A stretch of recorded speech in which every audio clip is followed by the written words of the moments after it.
Иногда ты встречаешь человека и понимаешь, он будто без кожи, не потому что слабый, а потому что слишком живой.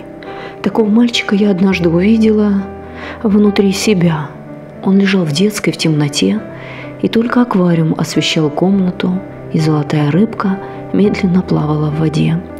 Он не спал, он просто слушал, как дышит дом, как тикают часы за окном, как шуршит мысль внутри головы. Его звали Антон.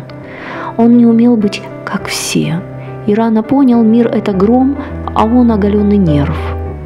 И тогда он пообещал себе, что если выживет, то расскажет. Это его история, история мальчика, который слишком чувствовал. А я просто записала ее, чтобы вы знали, вы не одни. Роман «Без кожи».